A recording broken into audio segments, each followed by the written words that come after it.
ಆ ತುಳಸಮ್ಮನ ಪೆಟ್ಟಿಗೆ ಒಳಗೆ ಹಾಕಿ ಕಟ್ಟಿದ್ರಲ್ಲ, ಈಗ ಅವಳು ಪದ್ಮಾವತಿ ಕೈ ಸಿಗ್ತಾವಳೆ.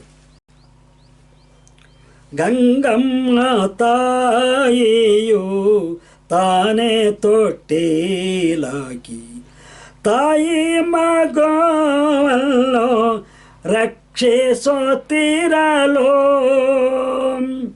ಸಮುದ್ರ ರಾಜನ ಮಗಳು ಪದ್ಮಾವತಿಯು ಜಲಕ್ರೀಡೆ ಆಡುತ್ತಿರಲು ಪೆಟ್ಟಿಗೆಯ ಕಂಡು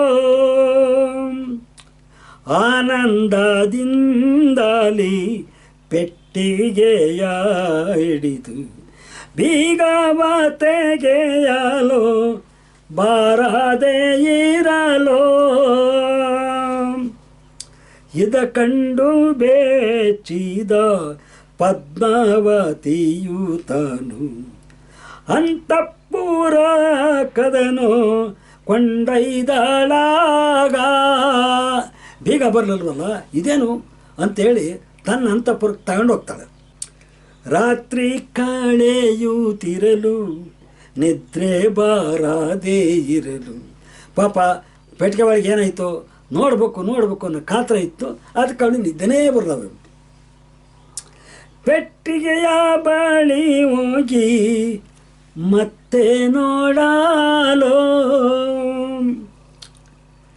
ಪೆಟ್ಟಿಗೆಯ ಬಾಯನ್ನು ತೆಗೆದು ನೋಡಲಾಗ ಅದರಲ್ಲಿ ಮಗು ತಾಯಿ ಕಂಡು ಬೆರಗಾಗಿ ಶ್ರೀಮನ್ನಾರಾಯಣನ ಕೃಪಕಟಾಕ್ಷದಿಂದ ಆ ಬೀಗ ಕಳಚಿತ್ತು. ಎರಡನೇ ಸಾರಿ ಹೋಗಿ ನೋಡ್ತಾಳೆ, ಬೀಗ ಕಳಚಿಬಿಟ್ಟಿತ್ತು. ತೆಗೆದು ನೋಡ್ತಾಳೆ, ತಾಯಿ ಮಗು ಇರ್ತಕ್ಕಂಥ ದೃಶ್ಯವನ್ನು ನೋಡಿದ್ರು. ಆಮೆ ರೂಪದ ಮಗುವ ಕಂಡಳು ಪದ್ಮಾವತಿಯು. ಇದು ಏನೋ ಆಶ್ಚರ್ಯ ಎಂದು ಯೋಚಿಸಿ ಯಾರಮ್ಮ ಮಹಾತಾಯೇ ಎಲ್ಲಿಗೇಕೆ ಬಂದಿ, ಪೆಟ್ಟಿಗೆಯಲ್ಲಿ ಇರಲು ಕಾರಣವೇನು ಹಂಗಂತ ಕೇಳ್ತಾಳೆ. ಏನಮ್ಮ, ನೀವು ಈ ಪೆಟ್ಟಿಗೆ ಒಳಗಿರೋ ಕಾರಣ ಏನು? ನೀನು ಮತ್ತು ನಿಮ್ಮ ಮಗನ ಈ ಪೆಟ್ಟಿಗೆಗೆ ತುಂಬಿದಾರೆ ಯಾರು? ಯಾಕೆ ಬಂದೆ? ಯಾವ ದೇಶ, ಯಾವ ಊರು, ಏನು ಕೇರಿ ಅಂತ ಎಲ್ಲ ಕೇಳ್ತಾರೆ. ಆಗ ಈ ಪ್ರಕಾರವಾಗಿ ಗಂಗಮ್ಮ ತಾಯಿಯು ತೊಟ್ಟಿಲೋಪಾದಿಯಲ್ಲಿ ಪೆಟ್ಟಿಗೆಯನ್ನು ತೇಲಿಸಿಕೊಂಡು ಬರುತ್ತಿರಲು ಅದೇ ಸಮುದ್ರರಾಜನ ಮಗಳಾದ ಪದ್ಮಾವತಿಯು ಜಲಕ್ರೀಡೆಯನ್ನಾಡಲು ಸಖಿಯರ ಎಲ್ಲರೂ ಗೇಲಿ ಮಾಡುತ್ತಿರಲು ಪೆಟ್ಟಿಗೆಯು ತೇಲಿ ಬರುತ್ತಿರುವುದನ್ನು ಕಂಡು ಪದ್ಮಾವತಿಯು ಆನಂದದಿಂದ ಪೆಟ್ಟಿಗೆಯನ್ನು ಕೈಯಲ್ಲಿ ಹಿಡಿದು ಬೀಗ ತೆಗೆಯಲು ಬಾರದಿರಲು ಅಂತಃಪುರಕ್ಕೆ ಕೊಂಡೊಯ್ದು ರಾತ್ರಿಯೆಲ್ಲ ನಿದ್ರೆ ಬಾರದಿರಲು ಪುನಃ ಪೆಟ್ಟಿಗೆಯನ್ನು ಬೀಗ ತೆಗೆಯಲು ಬಂದು ನೋಡಲು ಹರಿಯ ಕೃಪೆಯಿಂದ ಬೀಗ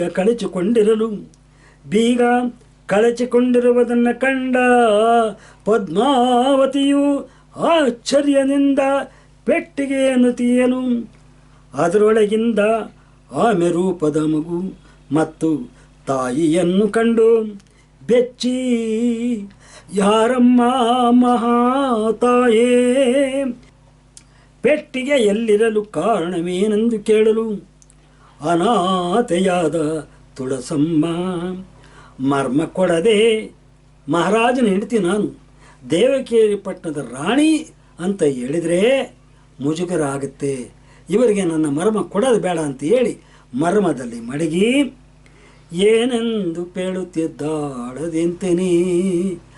ಪದ್ಮಾವತಿಗೆ ಪೆಟ್ಟಿಗೆಯಲ್ಲಿ ಬರೋ ಕಾರಣ ಏನು ಅನ್ನೋದನ್ನ ವಿವರಿಸ್ತಾಳೆ. ಅಲ್ಲಿ ಏನು ಹೇಳ್ತಾಳೆ, ನಮ್ಮ ರಕ್ಷಿಸುತ್ತಾಯೇ ನಾವು ಪರದೇಶಿಗಳು, ಘಾತುಕರಿಂದ ನಮಗೆ ಈ ಸ್ಥಿತಿಯು ಬಂತು. ಚೋರರು ಬಂದರು ನಮ್ಮನ್ನು ಹಿಡಿದಾರು, ಆಭರಣ ಕಿತ್ತುಕೊಳ್ಳೋ ನಮ್ಮ ಬಡಿದಾರು, ಪೆಟ್ಟಿಗೆಯ ತಂದಾರು ಅದರಲ್ಲಿ ತುಂಬ್ಯಾರು, ಗಂಗಮ್ಮ ತಾಯಿಗೆ ನಮ್ಮ ಎಸದಾರು. ಅವಳು ಹೇಳ್ತಾಳೆ, ನೋಡಮ್ಮ, ದಾರಿಲಿ ಬರ್ತಾ ಇರ್ಬೇಕಾದ್ರೆ ಕಳ್ಳು ಕಾಕರು ಬಂದು ನಮ್ಮನ್ನು ಹಿಡಿದ್ರು, ಬಡಿದ್ರು, ಒಡೆದ್ರು, ಮೈಮಾರಿದ್ದ ಆಭರಣವನ್ನೆಲ್ಲ ಕಿತ್ಕೊಂಡ್ಬಿಟ್ರು, ಪೆಟ್ಟಿಗೆ ತಂದರು, ಪೆಟ್ಟಿಗೆಯಲ್ಲಿ ನಮ್ಮನ್ನು ತುರುಕಿದ್ರು, ನೀರಿಗೆ ನಮ್ಮನ್ನು ಸಮುದ್ರಕ್ಕೆ ಬಿಸಾಕಿದ್ರು ಅಂತೇಳಿ ಆ ಪದ್ಮಾವತಿಗೆ ಹೇಳ್ತಾಳೆ.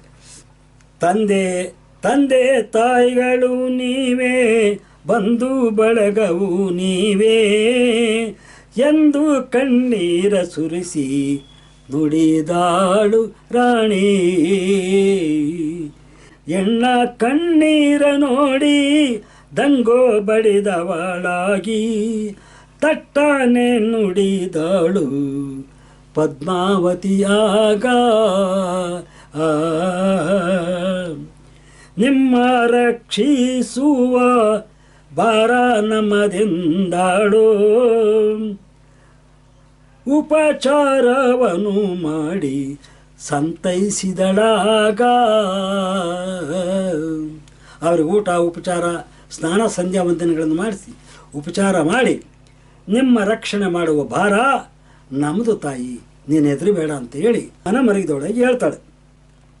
ಒಂದು ಕೊಠಡಿಯ ತೋರಿ ಮಲಗಿರಿ ಎಂದಾಳು, ಬೆಳಗಾಗಿ ತಾನೆದ್ದು ತಂದೆ ಬಳಿಗೋಗಿ. ಹಾಗೆ ಹೇಳ್ತಾಳವಳು. ನಡೆದ ವಿಷಯವನ್ನು ತಂದೆಗೆ ಹೇಳಿ, ನಡೆದ ವಿಷಯವನ್ನು ತಂದೆಗೆ ತಿಳಿಸಿ, ಸಾಕಲು ಅನುಮತಿಯ ಪಡೆದುಕೊಂಡಾಳು.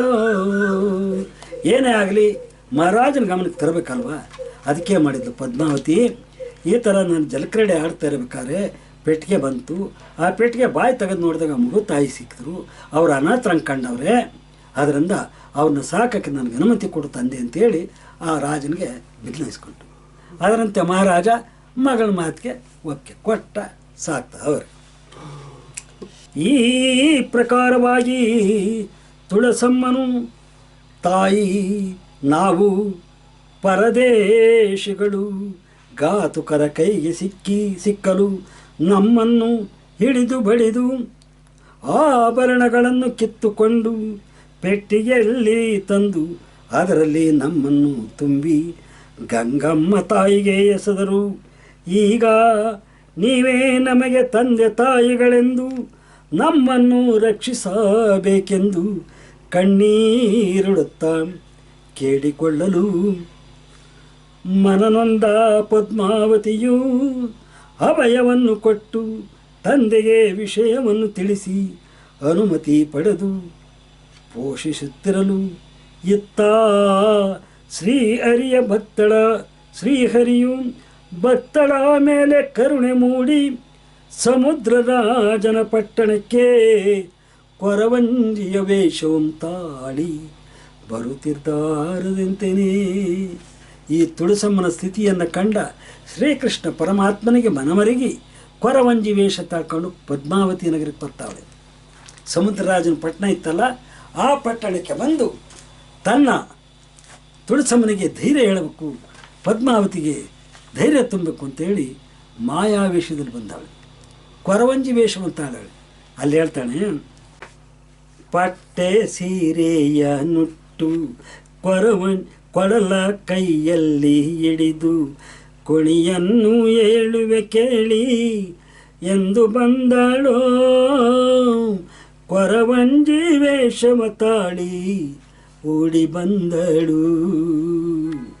ಪಟ್ಟೆ ಸೀರೆಯ ನುಟ್ಟು ಕೊಡಲ ಕೈಯಲ್ಲಿ ಹಿಡಿದು ಕಣಿಯನ್ನು ಹೇಳುವೆ ಕೇಳಿ ಎಂದು ಬಂದಳೋ, ಕೊರವಂಜಿ ವೇಷವ ತಾಳಿ ಓಡಿ ಬಂದಳು. ಇಂದಿನ ವಿವರವೆಲ್ಲ ಬಿಡಿಸಿ ಪೇಳುವೆ ಕೇಳಿ, ಮುಂದೆ ನಡೆಯುವುದೆಲ್ಲ ಹಿಂದೆ ಹೇಳುವೆ ಕೇಳಿ ಕಣಿಯ ಕೇಳಿರಿ ನೀವು ಕಣಿಯ ಕೇಳಿರಿ.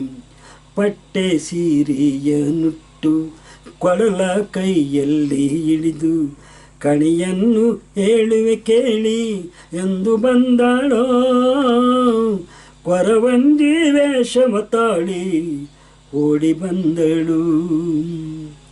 ಎನ್ನುತ್ತ ಕೊರವಂಜಿ ಅರಮನೆಗೆ ಬಂದು ಪದ್ಮಾವತಿಯ ಕಂಡು ಸನ್ನೆ ಮಾಡ್ಯಾಳು ಸನ್ನೆ ಮಾಡ್ಯಾಳು. ಕೈಯನ್ನು ಹಿಡಿದು ಕಣಿಯ ಏಳುತ್ತಿರಳು ಕಣಿಯನ್ನು ಏಳುತ್ತಿರುವಳು. ನೀನೊಬ್ಬಳು ಧನ್ಯಳಮ್ಮ ನೀನೊಬ್ಬಳು ಧನ್ಯಳಮ್ಮ ಪತಿವ್ರತೆಯು ಕೇಳಮ್ಮ.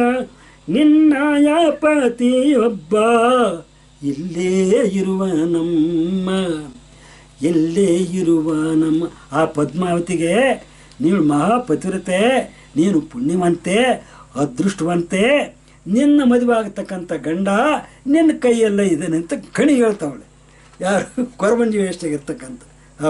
ನೀನೊಬ್ಬಳು ಧನ್ಯಳಮ್ಮ ಪತಿವ್ರತೆಯೇ ಕೇಳಮ್ಮ. ನಿನ್ನ ಪತಿಯೊಬ್ಬ ಎಲ್ಲೇ ಇರುವ ನಮ್ಮ. ನಿನ್ನ ಆಶಯದಲ್ಲಿ ಬೆಳೆಯುತ್ತಿರುವ ನಮ್ಮ.